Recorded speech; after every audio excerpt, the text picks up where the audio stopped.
রহিম ফরজি। বাড়ি কোথায়?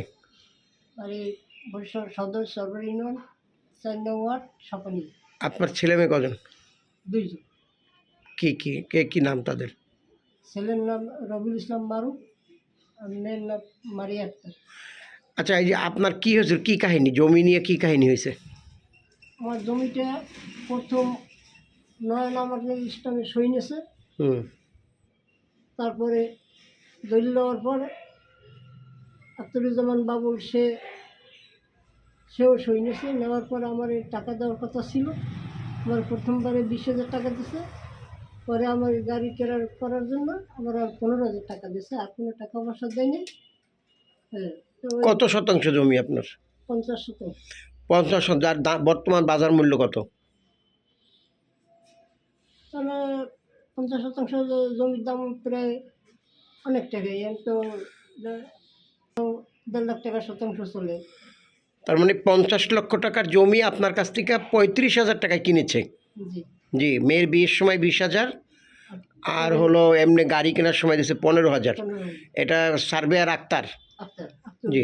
বাবু। আচ্ছা, আখতারুজ্জামান বাবুল জি। এই কাজে সহযোগিতা করছে কে? কাজে সহযোগিতা করছে নয়ন ফরজ। নয়ন ফরাজি কে? আমার চাচাতো ভাই।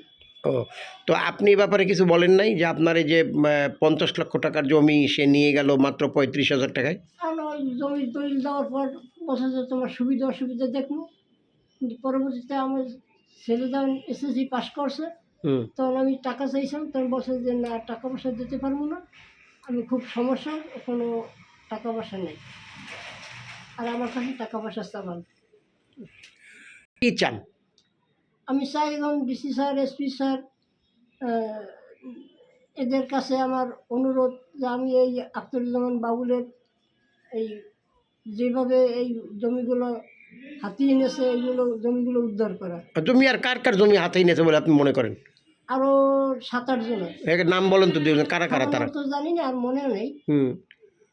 কারা কারা আছে? সেলিম কাজী আছে, তারপর আরও আছে মরিয়ম আছে, আরও অনেক ৭-৮ জন আছে। আর তার আর কি সম্পদ আছে? সে চরে অনেক বিশাল আকারে প্রায় ১০ থেকে ১২ একর জমির ঘের করছে। জি। তারপর আরও মাছের খাবার আছে, ব্যবসা বাণিজ্য আছে আরও তাঁতকুড়ি বাজারে।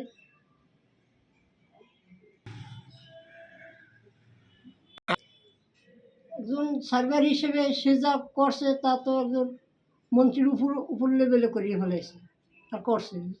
মন্ত্রী অত বড় কাজ করেন। এখন আপনি জমি ফেরত চাইলে সে কি আপনাকে হুমকি দেয়? হুমকি দেয় না, তবে আমি ডিসি স্যারের কাছে অনুরোধ জানাচ্ছি যে আমি যাতে এই জমিটা ফেরত দিতে পারি, তার সাহায্য কামনা করছি। হ্যাঁ, কী বলছে আর আপনাকে সে? আমাকে বলছিল যে তোমার এই 50% জমির অর্ধেক তোমার দেব, পরবর্তীতে তোমরা আর একটি উঁচু গ্রামের একটা ঘর ব্যবস্থা করে দেওয়া হবে। ওই মিথ্যা আশ্বাস দিয়ে আপনাকে? হ্যাঁ, এই জমিটা আশ্বাস দিয়ে আপনাকে স্ট্যাম্পে লেখাই নিয়ে গেছে, তাই না? হ্যাঁ, মিথ্যা আশ্বাস দিয়ে এই জমিটা ইসলামে লিখিত গেছে। ঠিক আছে।